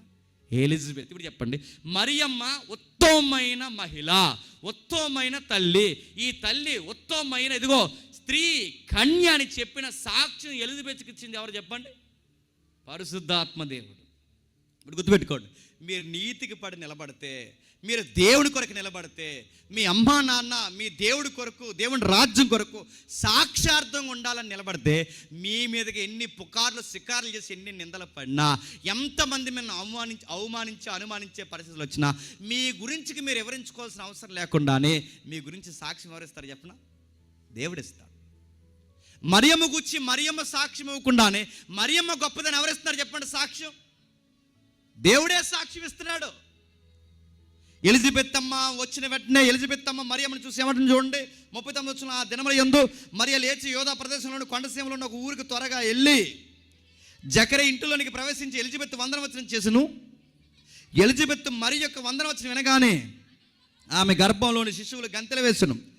అంతటి ఎలిజబెత్ పరిశుద్ధాత్మ నిండుకున్నదే బిగ్గరగా ఇట్లను, స్త్రీలలో దరిద్రగొట్టు దానా, ఇలాంటి పేరు ఇలాంటి పని చేసేవేటే అందా? స్త్రీలకు మచ్చ తెచ్చిన దానా అందా? స్త్రీలకు అవమానం తెచ్చిన దానా అందా? అసలు ఏమీ చెప్పలేదు. ఇంకా మరియమ్మ ఇంకేమీ చెప్పలేదు. మరియమ్మ గురించి ఏమీ తెలియదు. గాబ్రియెల్ ఏం చెప్పింది తెలియదు. ఏమీ తెలియకపోయినా మరియమ్మ గురించి పాస్టర్ గారు ఏమంటున్నారు తెలుసా? స్త్రీలలో నువ్వు ఆశీర్వదింపబడిన దానా. స్త్రీలలో అంటే నువ్వు స్త్రీ జాతికే పేరు తెచ్చావు. నీ గర్భం ఆశీర్వదింపబడిన గర్భం. నా ప్రభు తల్లి, నేను నీకు పాస్టమ్మని కాదు, నువ్వే నాకు నా ప్రభు తల్లివైన అమ్మవే. నేను వయసులో పెద్దదాన్ని అవ్వచ్చు కాక, కానీ నాకన్నా ఆత్మీయతలో గొప్పదానివి. చెప్పండి, నువ్వే నాకన్నా ఆత్మీయతలో గొప్పదాని నువ్వే. నాకు ఏల ప్రవస్థించను. ఇదిగో నీ శుభవచనం నా చెవిని పడగానే నా గర్భంలోని శిశువు ఆనందముతో గంతులు వేసెను. ప్రశ్న అడుగుతాను, చేత చెప్పండి. పాస్టమ్ గారు ఇప్పుడు సీనియర్ ఎవరండి? ఎలిజబెత్ అమ్మ. జూనియర్ ఎవరండి? మరియమ్మ. ఇప్పుడు జూనియర్ గొప్ప అవుతుందా, సీనియర్ గొప్ప అవుతుందా చెప్పండి? ఇదే ప్లేస్లో అందరు గారు లేని కొందరిని మళ్ళీ పాస్టమ్లు అందరూ నన్ను తిట్టుకుంటారు. ఈ జనరేషన్లో మరియమ్మ వస్తే, పాస్టమ్ గారు ఇంటికి వస్తే, కొంతమంది, అందరు కాదు, కొంతమంది వచ్చావా రా, ఆ 2 గిన్నెలు కడిగే అన్నారంట. ఏ గిన్నెలు నడుతున్నాను. విశ్వాసం ఇంటికి వస్తే కొంతమంది చేసే పల్లె, ఆ గిన్నెలు కడిగే. చెప్పండి, ఇంకా చెప్పండి. ఆ సీపురేసే అంటే ఈ విశ్వాసం, సిగ్గులేని విశ్వాసం అందట. మీకు నాకు టీ ఎట్టమంటారా, ఒక గ్లాసు అందంట. తాగేసి పడిపోండి ఇద్దరు.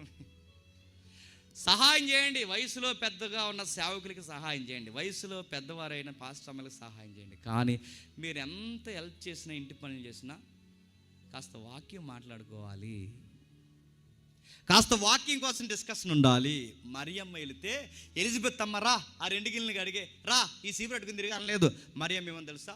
నువ్వు గొప్పదానివి, నువ్వు నాకన్నా గొప్పదానివి, నువ్వు విశ్వాసమైనా, నేను దైవజనరా నాయన, నువ్వు నాకన్నా గొప్పదానివి, స్త్రీలలో నువ్వు ఆశీర్వదింపబడిన దానివి, నువ్వు గొప్పదానివి, నువ్వు గొప్పదానివి అనగానే అప్పుడు మరియమ్మ ఏమంటుందో చూడండి. నా ప్రాణము 46 వచనంలో అప్పుడు మరి ఇట్లా, నేను నా ప్రాణము ప్రభువును గణపరచుచున్నది, ఆయన తన దాసురాలు దీనస్థితిని కటాక్షించను. ఇప్పుడు చెప్పండి, ఏం చూశాడు దేవుడు అంటే? బాగా మరియమ్మ చాలా బాగా గుర్తించింది. నువ్వు నాకన్నా గొప్పదానివి, స్త్రీలలో గొప్పదానివి, నువ్వు స్త్రీలకే వండి తెచ్చిన దానివి, నీ గర్భం ఆశ్రదింపబడింది అనగానే మరియమ్మ వెంటనే ఇలా పొంగిపోయి, ఎన్నాళ్ళకు తెలిసిందని 100 వచనాలు చేస్తున్నాను, ఇప్పటి వరకు నాతో పనులు చేయించుకున్నావు, ఇప్పటికైనా గుర్తించి ఇప్పటి నుంచి చెప్పండి, నువ్వు నాకు ప్రతిరోజు గుడ్ మార్నింగ్ చెప్పందా? మరియమ్మ గొప్ప అయిపోయిందా? పొగిడిందని గొప్ప అయిపోయిందా? ఏమీ గొప్ప అవ్వలేదు. మరియమ్మ ఏముందో తెలుసా? మరియమ్మ ఒక మాట ఉంది, దేవుడు నన్ను కటాక్షించాడు. ఏమని? నా ఇంటి పేరు చూసో, నా గోత్రం పేరు చూసో, నా ఊరు పేరు చూసో, నా కులం స్థితి చూసో, నా స్థితిగతులు చూసో, నా చదువు చూసో, నా వయసు చూసో, నా కన్యత్వాన్ని చూసో కాదు. దేవుడు నాలో ఏం చూశాడంటే దేన స్థితిని చూశాడు. దేవుడు నాలో చూసిన దేన స్థితి చెప్పండి. దేవుడు క్రిస్మస్లో ఎవరి వైపు చూస్తాడు? హడావుడిగా తిరిగే వారి వైపు చూడ్డు. చెప్పండి, దేన స్థితిలో ఉన్నవారిని, తగ్గించుకున్న వారిని చూస్తాడు. పేదరికంలో నలిగిన వస్త్రాలు వేసుకుని భక్తికి ఉన్నతమైన స్థానాన్ని ఇచ్చిన వారి వైపు చూస్తాడు. పెద్ద పెద్ద వేదికలు వేసి పెద్ద పెద్ద టౌన్స్లో, ఆ సిటీస్లో, అర్బన్ సిటీస్లో పెద్ద క్రిస్మస్ ల్యాక్స్ ఆఫ్ మనీ ఖర్చు పెట్టి స్టార్లకి, లైటింగ్లకి పెద్ద క్రిస్మస్ ఖర్చు పెడతారు. ఆ పెద్ద ఎకరాల దేవాలయం ముందు దేవుడు ఆ లోపల చూస్తాడు లేదో నాకు తెలియదు, కానీ మెట్ల మీద కూర్చుని, కింద కూర్చుని, అడుక్కుంటూ, నలిగిపోయిన మట్టలో, మాసిపోయిన వస్త్రాలు, మాసిపోయిన గడ్డాలు వేసుకుని దేవుడు మమ్మల్ని చూస్తాడని అక్కడ కూర్చుని మాట్లాడుకుంటున్నా ఆ నలిగిపోయిన వాళ్ళు ఉంటారే, ఆయన మనసు ఆ లోపల ఉండదు. ఎవరి మీద ఉంటుంది చెప్పండి? ఈ దేన స్థితిలో ఇదిగో ₹1 కొరకు ఎదురు చూస్తున్న వేల మీద ఉంటుంది. గుర్తుపెట్టు, మన దేవుడు ఎవరి దేవుడు చెప్పినా డబ్బునోళ్ళ దేవుడు కాదు. మన దేవుడు ఎవరో చెప్పినా గొప్పోళ్ళ దేవుడు కాదు. ఈ క్రిస్మస్ దేవుడు ఎవరి దేవుడు చెప్పినా పేదోళ్ళ దేవుడు, దీనుల దేవుడు. ఈ క్రిస్మస్ ఎవరి క్రిస్మస్? మొట్టమొదటి క్రిస్మస్ అంటే ఇది దీనుల క్రిస్మస్, అమాయకుల క్రిస్మస్, పవిత్రతకు పెద్దపీట వేసిన వారి క్రిస్మస్, జీవితాన్ని దేవుని కొరకు అంకితం చేసిన వారి క్రిస్మస్. మరియమ్మ దేవుని కొరకు ఎంత ఉన్నతంగా నిలబడిందంటే, ఇదిగో నా తన దాసురాలు దీనస్థితిని కటాక్షించను. మరియమ్మని ఎలిజబెత్ అమ్మ ఏమని పిలిచింది తెలుసా? ఒక పాట పాడి పిలిచింది. అది పాట, క్రిస్మస్ పాట. ఇప్పుడు క్రిస్మస్ పాటలకి అర్థం లేవు. అప్పుడు క్రిస్మస్ పాటకి అర్థాలు పదార్థం ఉన్నాయి. ఏమని రాస్తున్నాడు చూడండి, ఆ క్రిస్మస్ పాటకు రాస్తున్నాడు, ఏమని రాస్తున్నాడు చదువుదాం ఒకసారి. మరియమ్మ పాడుతుంది చూడండి. నా ప్రాణము ప్రభువుని గణపరచుచున్నది, ఆయన తన దాసురాల దీనస్థితిని కటాక్షించను. నా ఆత్మ నా రక్షకుడైన దేవుని ఆనందిస్తుంది. సర్వోన్నత దేవుడు నా గొప్ప కార్యం చేసిన కనుక ఇది మొదలుకొని అన్ని తరముల వారు నన్ను ధన్యురాలని అందరూ. ఆయన నామం పరిశుద్ధము, ఆయనకి భయపడే వారి మీద ఆయన కనికరము తరతరములుండును. ఆయన తన బాహువు పరాక్రమం చూపును.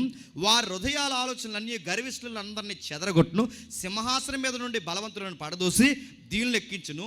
ఆకలిగొని వారికి మంచి పదార్థములతో తృప్తిపరచును. ఇది ఏ పాట? మరియమ్మ పాట. ఇది ఏ పాట? క్రిస్మస్ పాట. ఈ పాట ఎవరి పాట? పూర్వకాలం సమూయేలు తల్లి ఉందే, ఆ సమూయేలు తల్లి పాడిన పాట. అంటే ఆ రోజు ఆ దీనురాలు పాడిన పాట. చెప్పండి, ఈరోజు ఈ దీనురాలు పాడుతున్న పాట. ఇది క్రిస్మస్ పాట. ఈ పాటలో గొప్పతనం ఏంటి చెప్తున్నా. దేవుడు గర్విష్టం చూడ్డు, దేవుడు అడావుడిగా తిరిగే వాళ్ళ వైపు చూడ్డు, దేవుడు కనికరం లేని వారి వైపు చూడ్డు, బాహు కలిగిన వారి వైపు చూడడు, దేవుడు బలవంతుల వైపు చూడ్డు. దేవుడు ఎవరి వైపు చూస్తాడు చెప్పనా? ఆకలి దప్పులతో, పదార్థాలు లేక, దీనులుగా ఉండి, వస్త్రాలు లేక, నలిగిపోయి, వ్యాసారిపోయి ఎవరైతే ఉంటారో వాళ్ళ వైపే క్రిస్మస్ దేవుడు చూస్తాడు. మరియమ్మ ఎంత మంచి పాట పాడిందండి. ఈరోజు పాటలేడు చెప్పండి, మిమ్మల్ని అడుగుతుంది, ఈరోజు పాటలేడు చెప్పండి. ఇందా చెప్పానుగా, డీజే దాడా దాడా దాడా దాడా డీజే దాడా. ఇది క్రిస్మస్ పాట. వాకింగ్ ఎక్కువ, దడదళ్ళు ఎక్కువ. డీజే దాడా దాడా దాడా గుద్దేస్తే ఎక్కువ డీజే ఆడతాడు, ఎవరికి గుండెపడి ఆగి చచ్చిపోయాడు. అది దాడా. మధ్యకాలంలో వర్షిప్ సాంగ్స్ అని వచ్చిన వర్షిప్ సాంగ్లో భయంకరమైన వర్షిప్ చేయండి కాదంటది, కానీ మ్యూజిక్ కన్నా వాక్యం ఎక్కువ వినబడాలి, లైన్స్ ఎక్కువ వినబడాలి. ఒక ఆయన పడుతున్నాడు వర్షిప్, లాస్ట్లో ఇంక మ్యూజిక్ పోయింది. వర్షిప్ అంటే లాస్ట్లో మ్యూజిక్ పెంచడం అంతే. వర్షిప్ అంటే పెంచేశారు, పాడుతున్నారు. ఎవరైతే ఉన్నారో ఆ ప్యాడ్ కొట్టే తమ్ముడి దగ్గరికి వెళ్ళి కొట్టు స్థుతి అంటే ఆడు కొట్టలేక కొట్టుకో అని ఇస్తాడు. స్థుతి కదా స్థుతి. దేవుడు పాట అంటే ఏంటి? ఇదిగో చూడండి ఎంత మీనింగ్ ఉందో. మరియమ్మ పాడుతుంది క్రిస్మస్ పాటలు. ఈ లైన్స్ ఉన్నాయి ఇప్పుడు. అప్పుడు పాటలు ఎంత బాగుంటాయండి. ఎంత దేనాతి దేనమో యేసయ్య, ఎంత మీనింగ్ఫుల్ సాంగ్ అండి. మా ఇంటి పేరు పశువులు పాక, పక్కింటి పేరు ఒలీవల కొండ. ఎంత మీనింగ్ఫుల్ సాంగ్ అండి. ఫేమస్ సాంగ్ ఉంది క్రిస్మస్ సాంగ్స్. ఎన్ని పాటలు ఉన్నాయండి. అప్పుడున్న పాటలున్న బ్యూటీ ఇప్పుడు ఏది? క్రిస్మస్ సాంగ్స్ అన్ని దేనికోసం డిజైన్ చేయబడతాయి చెప్పండి? డ్యాన్స్ చేసుకోవడానికి, బాగోడానికి డిజైన్ చేయబడుతుంది. మరియమ్మ పాట చూడండి, మరియమ్మ పాట చూడండి, మనకు బతుకు నేర్పిస్తుంది. దేవుడు ఎవరి వైపు చూస్తాడంటే ఇదిగో దీని వైపు చూస్తాడు. ఈ పాట ఎవరు రాస్తారంటే సమూయేలు మొదలుగా నిరిగెళ్తాడండి 2వ అధ్యాయంలో. అన్న పాడిన పాటే ఎగ్జాక్ట్గా అదే పాట. అన్న పాడిన పాటే మళ్ళీ కొత్త మందిలో ఎవరు పాడుతున్నారు చెప్పండి? మరియమ్మ పాడుతుంది. ఆ పాట ఇప్పుడు ఎవరు పాడాలి చెప్పనా? మనం పాడాలి మన పాటలు. దేవుడు మమ్మల్ని తగ్గించుకుంటే చూస్తాడు. దేవుడు మా సీనియారిటీని తగ్గించుకుంటే, ఎలిజబెత్ లాగా తగ్గించుకుంటే మమ్మల్ని చూస్తాడు. మరియమ్మ లాగా నీతికి పట్టి నిలబడితే మమ్మల్ని చూస్తాడు. దాసురాలుగా దేనస్థితిలో ఉంటే చూస్తాడు. పేదల వైపు చూస్తాడు. తగ్గింపుకున్న వారిని చూస్తాడు. వాళ్ళనే దేవుడు చెప్పండి హెచ్చిస్తాడు. ఈ క్రిస్మస్లో నేర్చుకోండి. మళ్ళీ చెప్తాను, తగ్గించుకోండి. కొత్త బట్టలు వేసుకున్న వాళ్ళు, పాత బట్టలు వేసుకున్న వాళ్ళు చూసి ఎక్కిరించకండి. ఇది ఎక్కడ కొన్నావు, అది ఎక్కడ కొన్నావు అని అడగండి. మీకు మీరే వండుకుని తినేయకండి. మీకు మీరే కక్కమొక్క డొక్క వండుకుని తినేయకండి. లేనోళ్ళు ఎవరైతే ఉన్నారో ఈ నెలలో చెప్పండి వాళ్ళకి పెట్టండి. మీకు మీరే బట్టలు వేసుకుని తినేయకండి. కనీసం గత ఏడాది వేసుకున్న బట్టలైనా లేనోళ్ళకి ఇవ్వండి. ఆ పాత బట్టలే కొత్త బట్టలు వేసుకుని తిరగదు. ఎందుకంటే దేవుని మనసు ఎవరి మీద ఉన్నది చెప్పండి? దీనులు పేదోళ్ళ మీద. అలా చేయండి. క్రిస్మస్ మీరు వండుకున్నది అందరికీ పెట్టండి. పేదోళ్ళని పిలవండి, భోజనం పెట్టండి. బట్టలు లేని వారికి బట్ట ఇవ్వండి, దుప్పలు లేని వారికి దుప్పటి ఇవ్వండి. ఎందుకంటే ఆ పేదోళ్ళ వైపు చూస్తారు. యవనస్తులు ఎవరైతే ఉన్నారో మీ అందరికీ చెప్తున్నాను, మీరు చేస్తున్న క్రిస్మస్ వేడుకలు ఏదైనా సరే రూపాయి పోగేసి మీ ఊర్లో ఎంతమంది బామ్మలు ఉన్నారో, ఎంతమంది తల్లులు ఉన్నారో, ఎంతమంది ఒక లెక్క వేసుకోండి. వాళ్ళకి ఏదో ఒకటి చేయండి. అంతేగాని ఇది ఏం చేయకుండా 18 అడుగులు కేక్ తెచ్చారట. ఎందుకంటే అందరూ ఎదపడతారు మీరు అందరూ కలిసి. 18 అడుగులు కేక్ తెచ్చారట. ఒదికి పిలిచారు. 18 అడుగులు కేకు, తెల్ల లింగిలు, నల్ల సొక్కలు. ఒక్కడి చేతిలో బైబిల్ లేదండి. కేరళ నుంచి వచ్చారు మీరు అడుగుతున్నాను. తెల్ల లింగిలు, నల్ల సొక్కలు, కేకు నడుతున్నాను. మొఖాన్ని రాసేసుకుంటున్నారు, ముక్కులేడు వేసుకుంటున్నారు, తలకు రాసేసుకుంటున్నారు, నడుతున్నారు. దేనికి? ఇది క్రిస్మస్సా? ఆ కేకుకి పెట్టే డబ్బు, మీ లైట్లకి పెట్టే డబ్బు. పేదలు ఉన్నారు, పెద్దమ్మ మందులు తెచ్చుకోలేని పెద్దమ్మలు మీ సంఘంలో ఉంటారు. పెద్దమ్మ ఇదిగో మేము అందరం డబ్బులు పోగేసుకున్నాం, నీకు మందులు లేక బాధపడుతుంది, ఈ డబ్బుల నుంచి మా యవనస్తులు అందరూ ఇస్తున్నాం అని ఇవ్వు. దేవుడు ఎంత బాగా సంతోషిస్తాడు దేవుడు. విధవరాండ్లు ఉన్నారు లేరా మన ఊరిలో, ఆ తల్లికి ఇవ్వు, ఎంత బాగా సంతోషిస్తారో. మీకు మీరే వండేసుకుని తినేయకండి, మీకు మీరే వేసుకుని తిరిగేకండి. మరియమ్మ, ఎలిజబెత్ అమ్మ మొదటి శతాబ్దపు క్రిస్మస్లో మనకు చూపిస్తున్నారు. ఏమని తెలుసా? ఇదిగో ఆ క్రిస్మస్ మనకు చెప్తుంది త్యాగం. లైఫ్ని రిస్క్లో పెట్టారు. మరియమ్మ తన పెళ్ళిని రిస్క్లో పెట్టింది. యేసుప్రభుని కన్న దగ్గర నుంచి చనిపోయేంత వరకు ఏమైనా సుఖం ఉంది ఈ తల్లికి? నేను ఈ మాట అంటున్నాను, ఏమనుకోకండి. మరియమ్మ ఎవరు అర్థం చేసుకున్నా అర్థం చేసుకోకపోయినా పర్లేదు, కానీ మరియమ్మని ఎలిజబెత్ అమ్మ ఫ్రెండ్ అర్థం చేసుకుని అర్థం చేసుకోకపోయినా పర్లేదు, కానీ ఒకరు అర్థం చేసుకోవాలి. ఒకరు ఆ కట్టుకోబోయే భర్త మాత్రం అర్థం చేసుకోవాలి. అర్థం చేసుకున్నాడా? అందరిలాంటి మనుషుడే, మనలాంటి స్వభావంగల మనుషుడే కనుక యోసేపుకు కూడా డౌట్ వచ్చింది. మంచిది అనుకున్నాను, దైవికమైన బిడ్డ అనుకున్నాను, బాగా ఉంటుంది సంఘంలో అనుకున్నాను, సమాజ మందిరంలో ఇదిగో దైవికమైన బిడ్డ అనుకున్నాను, కానీ ఇలాంటి చీకటి పని చేసి గర్భం తెచ్చుకుంటుందని నేను అసలు అనుకోలేదని బాధపడిపోయాడు. మంచోడు కనుక ఏమని ఆలోచిస్తున్నాడు ఒకసారి చూడండి. ముగిద్దాం ఒకసారి మత్తయి సువార్త మొదటి అధ్యాయం ముగిద్దాం. మత్తయి సువార్త మొదటి అధ్యాయం 19 ఆమె భర్త అయిన యోసేపు నీతిమంతుడు ఉండి ఆమెను అవమానపరచనలక రహస్యముగా ఆమెను విడనాడు తెచ్చును. ఆమె భర్త అయిన యోసేపు, చెప్పండి, నీతిమంతుడు ఉండి ఆమెను అవమానపరచనలక రహస్యంగా వదిలేకుండా. ఎందుకు అవమానపరచడం అంటే ఏంటి? ఆమె తప్పు చేసింది, ఎంగేజ్మెంట్ అయ్యి ఇంకా పెళ్లి కాకుండానే ఆమె గర్భవతి అయింది, ఈ పెళ్లి నాకు వద్దని కానీ అన్నాడు. మరియమ్మని చంపేస్తారు యోధ సమాజం అంతా కలిసి. ఎందుకంటే మనలాగా పోనీలే వయసులో ఉండి ఏదో చేశారు అనరాళ్ళు. మనకైతే ఈ దిక్కుమాలిన పలికి మళ్ళీ జాలి ఒకటి, నేను పోన్లేండి ఏదో వయసులో ఉన్నారు, ఇంకా ఏడు పోన్లేండి వయసులో ఉన్నారు, వాళ్ళ వయసులో ఉన్నారు, అలా ఉండరు. ఎంగేజ్మెంట్ అయ్యి కట్టుకోబోయేవాడికి ముందే ఏదైనా చీకటి పని చేస్తే, కట్టుకోబోయేదానికి ముందే ఏదైనా చీకటి పని చేస్తే వాడు చేసిన ఏం చేసినా చెప్పండి, ఆ నిర్గమకాండం, సంఖ్యాకాండం, లేవియాకాండం ప్రకారం ఇద్దరికి పనిష్మెంట్లు ఉంటాయి. ఆ పనిష్మెంట్లో ఫైనల్ పనిష్మెంట్ ఏంటి చెప్పిన? చంపేస్తారు. ఇప్పుడు మరియమ్మ కనుక గర్భవతి అయిందని తెలిసిందో, ఆ గర్భవతి అయిందని తెలిసి చంపుతారు. ఇప్పుడు బాగా వినండి, మరియమ్మ చనిపోవడానికి ఇష్టం లేదు, ఎందుకంటే ఆయన నీతిమంతుడైన యోసేపు కనుక రహస్యంగా వదిలేయడం అంటే ఏంటి? ఇంక రోడ్డు మీదకి వచ్చి గొడవలు ఇట్టుకోకుండా నీ వాట్సాప్ నేను బ్లాక్ చేస్తున్నాను, నా వాట్సాప్ కూడా బ్లాక్ చేశాను కాదు, అది కాదు రహస్యంగా వదిలేయడం అంటే. నీ ఫోటోలన్నీ నేను డిలీట్ చేస్తున్నాను, చెప్పండి, నా ఫోటోలన్నీ కూడా డిలీట్ చేసాను కాదు. ఏంటి రహస్యంగా వదిలేయడం అంటే? ఏంటి రహస్యంగా వదిలేయడం అంటే? ఆ ఊరుదులు వెళ్ళిపోవాలనుకున్నాడు. ఎవరు? ఎందుకు ఊరుదులు వెళ్ళిపోవాలనుకున్నా? ఎందుకంటే దాసిన దాగంది ఏంటి చెప్పండి? రోజు రోజుకు పెరుగుద్ది, నెలలు పెరుగుద్ది, ముందుకు వస్తుంది. ఇప్పుడు ఈ ఇంత గర్భం వేసుకుని మరియమ్మ ఊర్లో, ఈదులో, ఇంట్లో తిరిగితే ఒకరోజు కాకపోయినా ఒకరోజు తెలిస్తే మరియమ్మ చంపుతారు. ఇప్పుడు మరియమ్మ ప్రాణాలకి ప్రమాదం కలగకూడదని ఈయన ఏం చేసి చెప్పిన ఊరు వెళ్ళిపోతే ఆమె ప్రాణాలకు ప్రమాదం ఎందుకుంటుందంటే, ఇప్పుడు ఊర్లో మామూలుగానే గుసగుసలు ఎక్కువ, అన్నాజెల్లి మాట్లాడుకుంటేనే అనుమానిస్తారు. అలాంటిది ఇప్పుడు ఈమె ఇంత గర్భం వేసుకున్నప్పుడు తిరుగుతూ ఉంటే ఇప్పుడు యోసేపు కనపడ్డు, అరే మరియమ్మ గర్భం ఏడ్రా, మంచి పిల్ల గర్భం వచ్చిందని. కానీ ఎందుకు యోసేపు గాడు అలా అంటున్నాను, ఏమనుకోకండి. ఎందుకు యోసేపు గాడు ఏడ్రా అని వాళ్ళ ఫ్రెండ్స్ అందరూ మాట్లాడుకుంటే ఆడి కనబడతలేదు అంటే ఇప్పుడు మరియమ్మ గర్భం చెప్పండి ఆడే చేసి ఉంటాడు రా ఖచ్చితంగా.